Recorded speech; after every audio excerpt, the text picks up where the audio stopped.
আসসালামু আলাইকুম দর্শক, আজকে আমরা চলে আসলাম একটি সুপার শপে।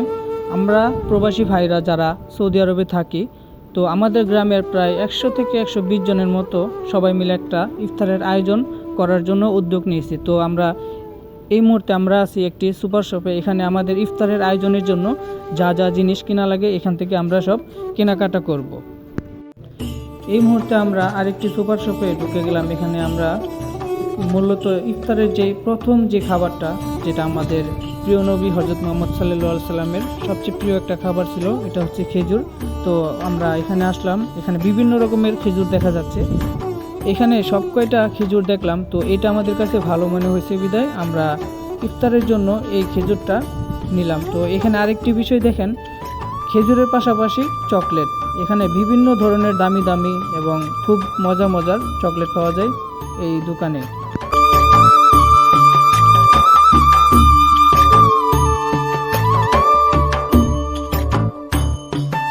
আলহামদুলিল্লাহ, আমাদের ইফতারের জন্য কেনাকাটা শেষ। এখন আমরা বাসার উদ্দেশ্যে রওনা দিলাম। বাসায় যেয়ে আমরা এখন আপেল, কমলা এগুলো এখন এখানে কাটাকাটি করতেছে, সবাই হেল্প করতেছে। যারা যারা মানে ইফতারে অংশগ্রহণ করেছেন তারা সবাই আমাদেরকে মোটামুটি সব কিছুতেই সাহায্য করতেছে। আরেকদিকে আপনারা দেখুন, দুজন কাঁচামরিচ নিয়ে ব্যস্ত, তারা কাঁচামরিচ কাটতেছে, আমাদেরকে হেল্প করতেছে। আরেকদিকে হচ্ছে আমাদের এক প্রিয় বড় ভাই উজ্জ্বল ভাই, উনি হচ্ছে ডাল ধুইতেছে ইফতারের আয়োজনের জন্য।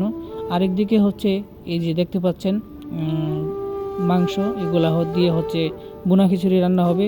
Thank you so much Sohel ভাই। আল্লাহর রহমতে সব কিছু রেডি করে আমরা চলে আসলাম জুবাইল সিটির সুন্দর একটি পার্কে। তো এখানে হচ্ছে আমাদের ইফতার শেষ করব।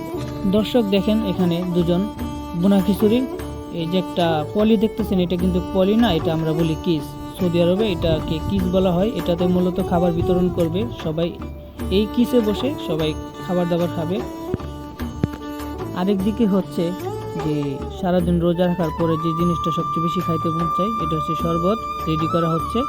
আলহামদুলিল্লাহ, সারাদিন রোজা রাখার পরে ইফতারের ঠিক কিছুক্ষণ আগে সবাইকে খাবার বিতরণ করা হচ্ছে।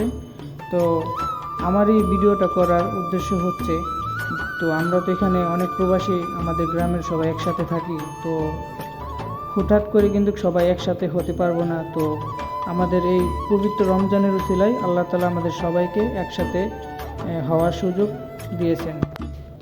আজকের এই ভিডিওটা আমাদের জন্য খুব স্পেশাল, কারণ আমরা আমাদের গ্রামের প্রায় 100 থেকে 120 জনের মতো সবাই আয়োজন করছিলাম ইফতারের জন্য। সবচেয়ে বড় কথা হয়েছে কি, বিদেশের মাটিতে পরিবার ছাড়া রমজান কাটানো এত সহজ নয়। নিজেদের গ্রামের মানুষগুলো একসাথে হয়, তখন মনে হয় আমরা আর একা না, আমরা একটা পরিবার। এই আয়োজন শুধু ইফতার না, এটা আমাদের ভালোবাসা আর ঐক্য প্রতীক। দূরে থেকেও আমরা একে অপরের পাশে পেয়েছি, এটাই প্রবাস জীবনের সবচেয়ে বড় শক্তি। দর্শক, আজকের এই ইফতারের আয়োজনে সবচেয়ে যে আমাদেরকে সাপোর্ট করছে, উনি হচ্ছে আমাদের প্রাণপ্রিয় একজন বড় ভাই সালাউদ্দিন ভাই। ওনার ওসিলায় আল্লাহ তাআলা আমাদেরকে সবাইকে এইভাবে একটা সুন্দর মুহূর্ত দিয়েছেন, সবাইকে একসাথে ইফতার করার তৌফিক দিয়েছেন। উনি অনেক ভালো মনের একজন মানুষ, আল্লাহ তাআলা ওনাকে সবসময় যেন ভালো রাখে। তো আজকের এই ইফতার শুধু কিছু খাবারের আয়োজন নয়, এটা আমাদের হৃদয়ে সংযোগের আয়োজন। এখানে আছে ভাইয়ের প্রতি ভাইয়ের ভালোবাসা, বন্ধুর প্রতি বন্ধুর ভালোবাসা, আন্তরিকতা, ছোটদের হাসি, বড়দের দোয়া। আমরা একসাথে বসে যখন খেজুর হাতে তুলে নেই, পানি দিয়ে রোজা ভাঙি, তখন মনে হয় আমরা শুধু খাবার ভাগ করছি না, আমরা এক ভাগ করে নিচ্ছি আমাদের সুখ দুঃখ, আমাদের সম্পর্ক এবং ভালোবাসা, আমাদের বিশ্বাস। রমজান মাস আমাদেরকে শিখিয়েছে ধৈর্য, সহানুভূতি আর ত্যাগের শিক্ষা। আজকের এই আয়োজনে সেই শিক্ষার প্রতিফল কেউ এক নজরে থাকার প্রচেষ্টায় নয়, বরং সবার সম্মিলিত ভালোবাসা আর সহযোগিতা এই সুন্দর মুহূর্ত তৈরি হয়েছে। প্রত্যেকের ছোট ছোট অবদান মিলে আজকের এই বড় আয়োজন। আমরা চাই এই বন্ধন যেন ভালোবাসা আজকের ইফতার পর্যন্ত সীমাবদ্ধ না থাকে। এই ভালোবাসা, এই একতা, এই ভ্রাতৃত্ব যেন সারা বছর আমাদের মাঝে বজায় থাকে। আল্লাহ আমাদের সবাইকে কবুল করুক, আমাদের রোজা, আমাদের দোয়া এবং এই আন্তরিকতা আয়োজন কবুল করুক। চলুন আমরা সবাই মিলে একসাথে দোয়া করি। আমাদের পরিবার, আমাদের সমাজ এবং সমগ্র উম্মাহের জন্য শান্তি, সুখ আর বরকত কামনা করছি।